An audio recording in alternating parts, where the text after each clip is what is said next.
Cobb, let me say this to you. I told you that I usually write down questions. See this right here? There's no questions. Because, hey, last week, Garry Cobb said this on Monday. You know what he said? How about somebody fight somebody? How about somebody kick somebody in the nuts? How about somebody grab somebody, start a fight in the locker room? And then I'm sitting there, I get my popcorn, and I'm ready to watch the game. 1 minute into the game, I went, oh, my God, they quit. Garry, I've never seen an NFL team that had so much. And at the time, remember, Garry, the Washington had gone up 10-0. Then it was 10-7 into the second quarter, and they waved a white flag, and I'm going, so were you half in on resting players? And you know what? I don't want to pollute your takeaway, man, from yesterday. Well, I think that, they definitely got a problem. I mean, they got a major problem on the whole organization. I mean, to come out there and play with no fire, I could see, I don't think it's everybody on the team, but it's enough guys to where they got guys that are not really speaking up and really being the bad guys. Sometimes somebody got to be the bad guy, and somebody's got to be the adult in the room. And I just been very disappointed. I mean, you put that on your resume. That's, you never can go and erase those tapes. So you come out and you don't even fight, man. And the coaches too. I don't like some of the things they're doing. And I've talked to a few people, the problems they got on the defensive side of the ball, where they got guys, two-gapping. Come on. They haven't been two-gapping all year. You got young kids and you start playing two-gapping and you wonder why. The thing is it's just two-gapping. We haven't two-gapped since 1989 in this league. Hey, well, they did some up in New England. They did some up there. And, and you can see that Matt Patricia, that move in the middle of a season, come on. It looks really bad. And, Garry, are you kidding me? Those two guys, Carter and Davis, are 3s and 1s. Yeah, they're not they're not two-gappers. And and the kid, you put him on the edge. That's right. That's right. I mean, you can see you got a group of people that are not playing aggressive. I mean, they were bad early in the year, but they're getting worse. So why would you say they're getting worse? You obviously got people doing things they don't understand. Now you can see that Hassan Reddick dropping into the flat. What are you doing? You got him dropping out there on pass coverage, and if he were to make a mistake or a couple of mistakes, is that a surprise? The kid is, what are you doing? So I see all the things, and then you're surprised that that the Giants are blitzing. What? You have no adjustments for blitz? Martindale does that. His little buddy Ryan, come on, he learned it from Ryan's kids. Come on, he's gonna blitz, and he knows how to blitz. So there's gonna be somebody coming free. You got to have some side adjustments. But when people blitz, you can burn them. You got to burn them. You got to burn them sometime. You can't not wait. And I'll tell you, I think Jalen, he's the only one with the power that can say, hey, look, we got to be making some side adjustments or something on blitz. You think he's too much of a company man? What's that? You think he's too much of a company man? No, I think what has happened is, see, there's a lot of things going on in his life, and it's happening fast. In 1 year, he was just a quarterback. Huh. Then he became the franchise quarterback. Yeah. In 1 year. Yeah. So he doesn't realize how much power he has. Yeah. Where he can go, hey, coach, look, We got to do some sight adjustments on these blitzes, Coach. Yeah. I'm tired of just running away. Come on, what are we doing? You can't go into that game and you don't have anything for blitz? Are you kidding me? What? How can you go up against him knowing the guy's going to blitz? You're going, oh, I can't believe they're blitzing. What are you, an idiot? I mean, I'm sorry. But doesn't that show his inexperience still? Well, what it shows is it's not just him. It's the offense. They don't adjust to blitz. You know, and you can't run an offense like that. Not in the pro. You got to have a side adjustment. If he dumps the ball off, because you know when you are blitzing, you could have that back where he fakes like he's going to blitz, and then you dump it to him. He's out there in open space. A couple of those, and people cut down all the blitzing. But you got to do something to hurt them. You can't just, where every time they blitz, Jalen runs out and throws the ball away. What is that? They've been doing that for 2 years. No adjustment. That's Nick. Really, the offense is Nick. The offense is not whatever the kid's name. Matt Patricia or Desai. Well, it's none of them. I'm talking about the offense. The offense is Nick. Brian Sirianni. Johnson. That's Johnson. And Nick, this is Nick's offense. They don't do any side adjustment or anything on blitz. What are you doing? You got to do something. So every time they blitz, oh, well, they're blitzing. Well, then what are we going to do?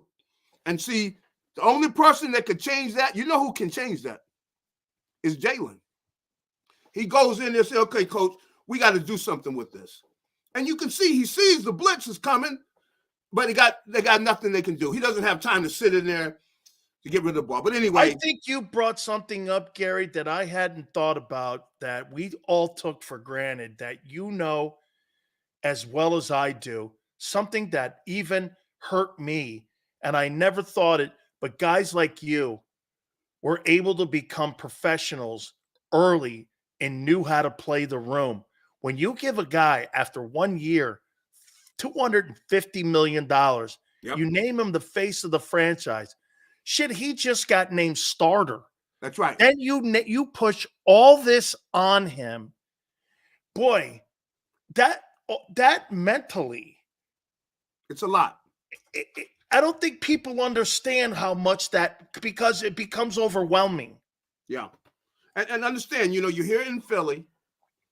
You know how important football You're right. is. The Eagles are important to the city of Philadelphia. It's past just football. It's past just football. You're right. This is a personal thing. When you talk about the Eagles, I mean, I've had people, you know, hey, they get up and it gets personal. They want to tell me what they think. And people will come up to me, I'm trying to get something to eat. Sit down. Hey, I didn't invite them. Sitting at my table. Telling me what they think about the Eagles. And they took some of this stuff personal, where you got a team, don't come out and don't fight. Come on. This is the stuff that buried Wentz, wasn't it? That's when right. Gary, I've never heard anyone bring this up. This is a brilliant point. This is the stuff that ended Wentz because he couldn't handle it. That's right. And now you're pushing all this in. Then you add the inexperienced coaching. Yep. Then you add the people that are not qualified to be around them. Yep. And the organization is doing different things. I think it's an overwhelming thing. I really do, because hey, yep. when I got a $400,000 signing bonus, mm-hmm. and all of that, and I was a high draft choice with the Bucs, all of a sudden you're like, man, I showed up in a guinea tee and shorts, and I got a $400,000 check. And I went to the CBA or whatever that old bank was back in the day. Mm-hmm. And I went, and they go, Mr. Sileo, we've been waiting. And I'm like, okay. It's overwhelming. Yep. It's because they've rushed his development, not only on the field, but off the field. That's correct. You know what I think would be a good thing is, if I were coaching or running a team, I'm going to get me a veteran quarterback that's been to the heights. That means he's been, let's say, NFL MVP. He's gotten down where he's making as much as anybody in the league and everything. And have him there as somebody that Jalen can call and talk to about these things, because his life just changed. And he's got, financial people calling him. because times I see him sitting over there at the locker, and I'm just seeing he's just sitting there because he's got all this stuff going on. And, you know, and I don't want to get all into his personal life, but there could be something going in there. I know he might be getting pretty serious with a little lady. Or family members trying to, like, you. How about this one? You know, family members you've never heard of, that's calling you up, asking you for, you know, a couple of, that's right, Monopoly money and wanting for you to do this and that, and you're like, holy cow! You got a lot of people with their hands out when you got that kind of dough. That's right. So he's got all that going on. That's off the field, and then I think that he's one that they need to talk about this because they got to take this offense to another level. You got to have something for blitz. You can't have where somebody just blitzes you and How you about don't make better any blocking adjustment. backs? What'd you say? How about better blocking backs? Yeah, better blocking backs. That's right. Better blocking backs. That's right. They could use that. But you know, they had what's his name? The big back, Penny in there. And that's why Penny hasn't been playing because he can't block. He's terrible. He's you terrible. know what? He might as well turn and say, look out. Hey, look out. Hey, he's the lookout running back. Let me ask you this about Sirianni. Do you think he's coaching for his job on Monday night? No, I don't think they're going to get rid of him right away, but I think he's headed there. I think he's going to have to make some changes during the offseason, the way things are going. Like if they get blown out, if they get beat, if they lose, then he's going to get pressure to change some coaches, and they're going to have to change some things about their system. I think they're going to take a serious look at their offense because teams have adjusted to what they were doing last year, and they have not made a counter adjustment. You know, they just haven't done it. You know, the RPOs, they haven't put together a running system on the level of what they were doing with the RPOs. They haven't been able to make an adjustment. And also, you can see, like I said, with the blitzing, you got to do something there. Defensively, of course, they got to decide what they're going to do because what they did is they merged some of the things that Matt Patricia had been doing. Now he's brought them in. You got Hassan Reddick dropping. What if I was him? You know, now he said, I'm just doing what they tell me to do. I'm just doing what they tell me to do. Come on. He hasn't been dropping, and all of a sudden, and then you got Josh Sweat dropping too. Come on, man. You might as well just have Hassan Reddick run to the sidelines.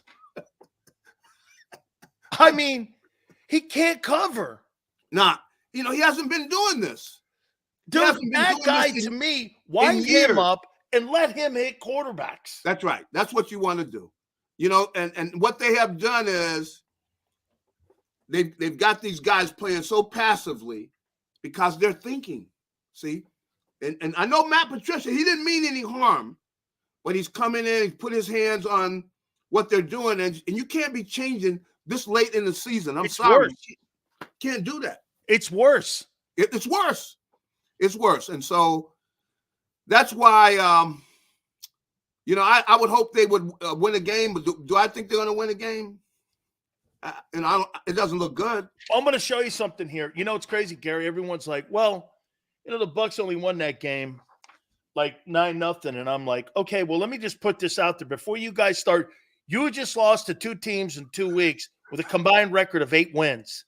So before you start talking about you guys being these world beaters, just take a look at this. Baker Mayfield had a better passing season than Jalen Hurts. He threw for 4,044 and 28 touchdowns. Mm-hmm. They got this kid, Rashid White, 990. Yeah. He also has 64 catches for 550 yards. They got 2 receivers over $1,000, just like the Eagles do. Yep. Evans with 1,255, Godwin with almost 1,100 yards. Yep. So before you start saying that you're going to cover, you couldn't cover the shitty Giants. That's right. And these guys here, you've got 1,000-yard receivers at every position in a fourth. Yeah. And look, they turned Jalen Hurts into Baker Mayfield this year. Yeah, I mean, it's been frustrating. You look at both sides of the ball, and you can see that they're really not sure of themselves, you know. And You know, I don't like to see people talk about people losing their jobs and things, but and I don't think they're going to get him right away. No, I don't think that. I think they're going to. How much heat is Howie under? What, beg your pardon? How much heat is Howie under? I think Howie's under a lot of heat. Even though I don't think, you know, I think he's secure too. But no. I'm not saying that they'll get rid of him. But do you think he faces heat from him? I think he's definitely feeling the heat because he made all the decisions. I don't think any of the decisions that changed with the defensive coordinator. Come on, Howie had his hand in that. Who are you kidding? Of course. You know, Nick is not just running out doing whatever he wants to do. He is doing what they want him to do. I think this is, you know, his offense and the defense is his and what they want him to do upstairs. So I definitely think that they've got their hands on everything that's happening, and it's not working. It's not working. I mean, you got to at least have your defense where the guys are playing aggressively. Gary, I'll tell you what I would think that would be the perfect fix for this, but this is so unrealistic. I can't believe I'm even going to tell you. Mm-hmm. If you really want to have Jalen Hurts go to the Hall of Fame, you hire a guy like Jim Harbaugh, who took a guy like Colin Kaepernick to a Super Bowl, who was an RPO guy and was 41-19-1 and won an NFC championship. But the problem with him is that he's a fist with a mouth, and he demands power. And it would be a Chip Kelly. But here's the difference between Chip Kelly and Jim Harbaugh. He's won in the NFL. Yeah, that's true. He's a former NFL player. Yeah. So he played 17 years in the league. There's a different dynamic there. But again, I don't think they would do that. They love power in that building. That's right. I don't think they would do that. I think they want somebody because they want to have a hand in it. And, you know, They got a ring. I mean, they won a championship, so you know that's, you know, and they believe in what they're doing. They went back there last year. You know, the thing is they got to make some adjustments, and I think they realize they've got to make some adjustments. That they made some bad decisions. You know, and the train right now is off the tracks right now. Gary, do they win Monday night? I'd have to say no. I mean, with what I have seen, I mean, of course, I'll be rooting for them and everything, but I can't. No, I mean, look how bad they've been. They made the Giants look like they were a playoff team. Come on, they're down 24-0. Come on. Do you know they're only a 1.5 favorite over the Bucks? Yeah, I could definitely believe it. A 1.5. And I'll tell you. You know, the Bucks are going to play hard now. That's the one thing, you know. But why don't you have this team? I mean, defensively, you know the Bucks are going to be playing hard. Everybody's hustling to the ball. Guys are playing like this means something. How could you have guys out there playing like they play a softball game, you know? 2 minutes in the game, I went like, here, I want to give you another scenario too. A couple last things here, but I was like 2 minutes into the game. Just the body language. And I want to show you something else in the game. So I'm watching the Giant game and I go, so it's 4th and 4. And I go, dude, punt it. Make that shitty Giant team go 90 yards. Don't give them half a field and help them. Sure enough, they don't get it. Turns into 7. I went like this. They're going to lose to the Giants. I could not believe it. Yeah. They're going to lose to the Giants. That was a panic coach. Kick the ball. The Giants are shitty. Yeah. Make them have to go 90 yards. You're the better team. I could not believe even and then 2 series later, they waved the white flag. You know, I don't know. You know, I can't say I know these guys well enough where they're going to tell me, but what is it that's just been sapped out of this team to where, I mean, at least I thought you had fighters on the team. You know, and I still think you got guys. You can see that offensive line with Jason Kelce and those guys. I could see him after the game. You know, the way you're supposed to look when you get embarrassed like that. But I don't know why defensively, and I guess some of it is they don't have a leader on defense where the guy that's calling the signals everybody respects, and if he got to cuss somebody out, he cussed them out right out there. whatever he got to tell them, he's getting in people's face and getting them going. And I don't see that. I mean, at least you're going to go out and you're going to fight. And if stuff is getting this bad, like I said, I'm waiting to see some anger or something. How about a fight? How about a fight? Something. But I'm just shocked that it would get to this point. But I can't pick them to win. I mean, I don't think they're going to win. How about this? Last question. Do you think they change all the coordinators and all the coaches out on defense, and except for Stoutland on offense and maybe the wide receiver coach? Do you think that there's going to be a lot of wholesale changes when it comes to the coaching staff? I think so. Yeah, I think so. I think that you can't help but admit that the decisions that were made, were obviously mistakes. That they didn't have these guys going, and I don't see the coaches getting these guys play hard. I mean, they were just kind of sleepwalking through that game, and I think Sirianni will get at least another year, but they're going to make quite a few changes in that coaching staff. I'll tell you this. Can you imagine Mike Tomlin standing at the podium after a game like that his team played and sitting there going, hey, we got to pick ourselves effing up. Hey, we got to do – Mike Tomlin would be going like this. Those guys laid down. Those guys quit. We have to have a come-to-Jesus conversation with ourselves. We got to figure out who we are. He wouldn't be talking about motivational Newt Rockney things. He'd be talking about things that are reality. See, they talk with those shit on those things that you put back when you and me were in high school. You know, those coaches meetings, and they had all the messages on the boards, and you were like, God, who wrote that? That was 1901? Oh, okay. Okay. Mike Tomlin looks at you in the face and goes, we got to take care of us. I had guys, and thankfully, when I was in high school, we had some coaches that would get serious. Talk to you about your manhood and everything. We were high school. Don't even mention when I was in college, they'd be spitting in your helmet and everything. They just spitting in it. Come on. Hey, Garry went to SC, but he also played for John Robinson. And John Robinson's not the easiest guy on the planet. Neither was Coach McKay. That's right. And we had some the assistants, all those guys, a lot of them are pro coaches.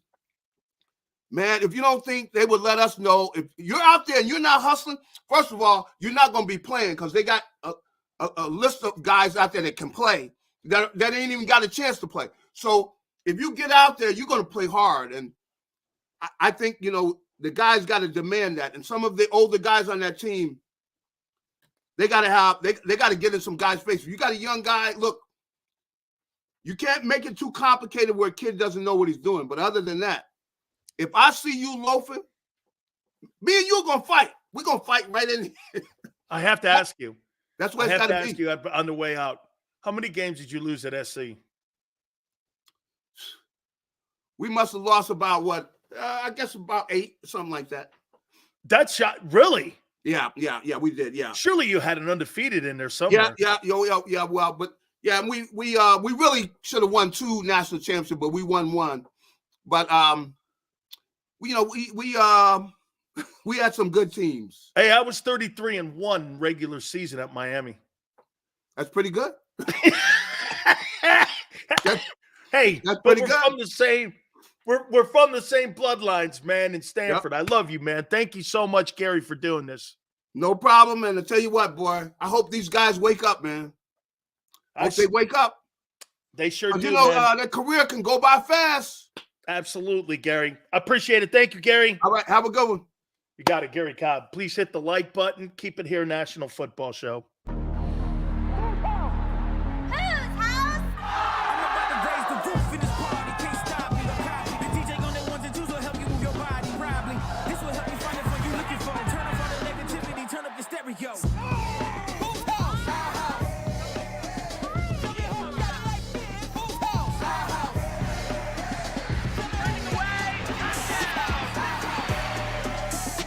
Football and Hooters, the perfect pair.